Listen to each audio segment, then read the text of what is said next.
So you have faced many failures in your life. So do you consider your marriage as a failure? I did once upon a time, Hmm. but not now. Because Because I asked this because in 12th standard, I was expecting a 90 plus percentage result, but I ended up getting 82. So it was a very tough time for me. I took some time to accept it and move on. So how should I deal with such failures in the future? If it okay. So firstly, you should know 82 is not a bad score. It's a very very good score. People die to have that score. Okay. Now looking at, of course, your expectations and what you achieved. So the gap is the failure for you. Hmm. You know. So first thing is that. So what's failure? Failure is, you set something for yourself and you achieve something, and the gap between that is becomes a failure for you, right? So that's the first step. Hmm. Now when you say I want to cope up with it, there is no way of coping up with it, as such, but it depends on what is your relationship with failure. So let me come to that a bit afterwards, but what I want to tell you is that you didn't fail. Like, you didn't fail. What happened is that you wanted to achieve something and you achieved something, so there is a result that you got, and there is some of your expectations, right? Hmm. Now what happened is that you did not achieve that what you had set your goal for, Hmm. but that doesn't mean you fail. See, the issue with all of us and humans especially, because we are taught and we are trained to think in a certain way and relate to stuff in a certain way, that okay, अगर मैंने कुछ चाहा और वो मुझे नहीं मिला तो I am a failure. The thing and the catch here is that to scan our thoughts and understand very deeply that if you are not able to achieve something, that doesn't mean that you are a failure. The issue with us human beings, rather, since generations that this has happened, is that we tag that particular failure to our identity, which is not the case, Hmm. because a human being can't be a failure, a being can't be a failure. See, I'll give you an example. When we were small and when we used to have these open houses and when we used to go for these final, report cards after the final exams, the teacher used to say your child is promoted Hmm. or your child has failed. Hmm. Now the thing with over here is the languaging. What language are you using for a child? A child has failed. The child has not failed. The child has not cleared his grade. Hmm. So what happens is, because we have this way of a habitual way of thinking, a habitual way of talking about failure, the tag directly goes to that identity. Hmm. The thing what I'm telling you to do is cut off your identity with that tag. You don't need to tag yourself to anything. Be a loser, be a winner, be a failure, be a achiever. You don't need to tag. So stop doing that firstly. Okay. Second is, the failure has happened in that one aspect of your life. Hmm. But the thing is, we include our whole life in that failure. Are you getting it? So it's like that one slice of life which is not working, or which you can put it, okay, this aspect is something which is a failure, but it's that aspect, it's that event which is the failure. It's not you as an identity as a failure. So there's whole collapse, and you really need to deconstruct this part of you being a failure and that particular event as a failure. See, not achieving the grades that you wanted in 12th is an event in your life. It's not your whole life. Hmm. The thing with us human beings is we collapse everything. And then we say, oh, I'm a failure, so I can't. See, fear of failure creeps in from there. If you start relating कि, okay, ये एक aspect में मैं fail हुआ हूँ और ये नहीं चल रहा है, and this is something what I wanted to achieve and I didn't achieve it, then it becomes very easy for you to accept it. But if you just because of that one failure, if you include your whole life as a failure, it just doesn't work. And that is where the fear of failure actually creeps in. Now, the thing what I have used in my life, and it has come with a lot of practice and a lot of self realization, it didn't come at once.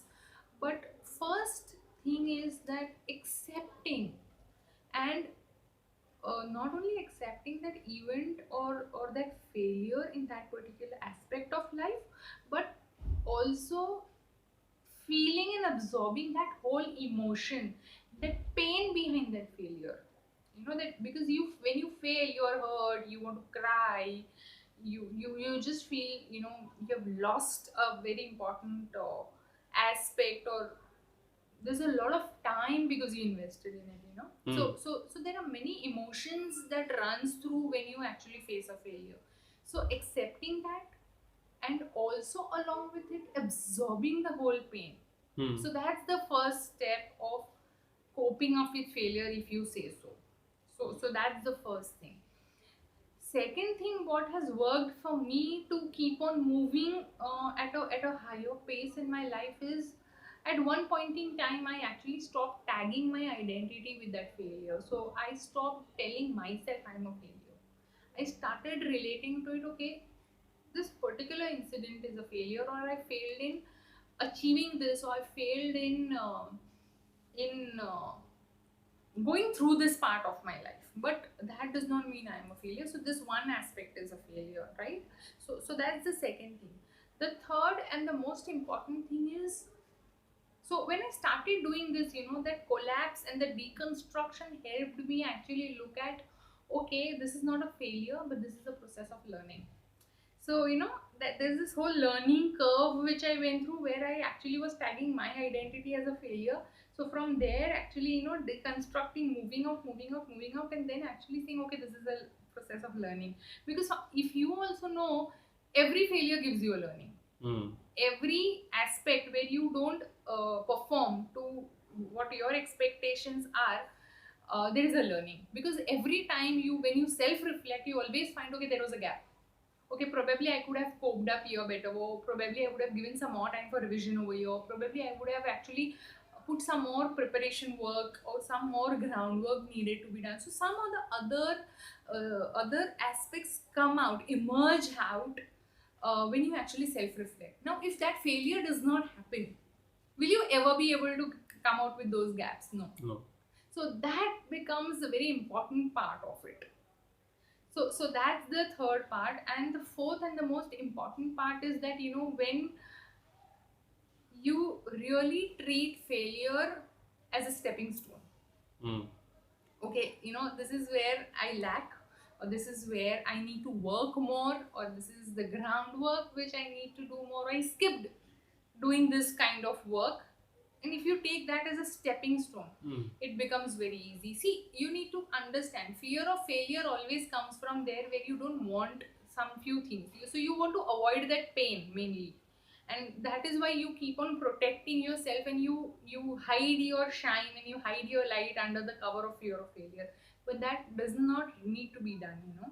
Hmm. Embracing failure, be prepared for it, no?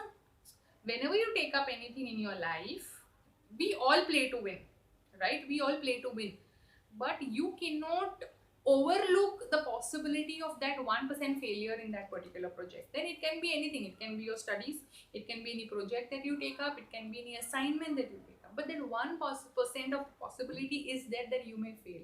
So if you're mentally prepared, just prepared, I'm not telling you play for failing, but you're playing to win. But then keeping that 1% of failure in mind helps you to face and confront the failure when you actually have that one.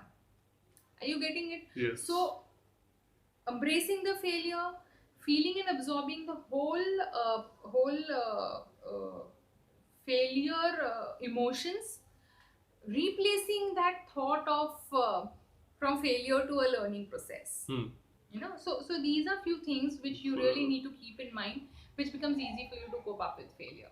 So in short, I must first be ready to be prepared for failure.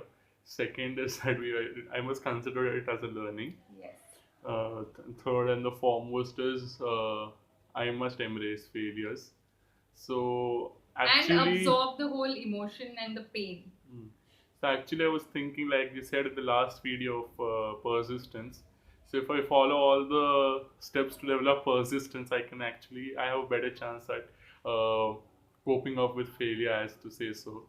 Exactly, because see, when you're persistent, your focus is only on actions. then all this emotional drama doesn't matter. Then this Hmm. fear doesn't come up, and even if it comes up because you are in this process of being persistent, you will just acknowledge its presence, but you will not get driven by it. Hmm. Because normally we all are driven by fear of failure, rather than getting informed and rather than looking at, okay, let me take this as a motivational thing and actually you know push my actions by it. Let me get motivated by it. Let me get into action because of this fear. So yeah, it's exactly that is what. So if you actually connect persistent and coping fear of failure, the key is being persistent. Okay. Simple. Thank you, mom, for this advice. I really appreciate it this time.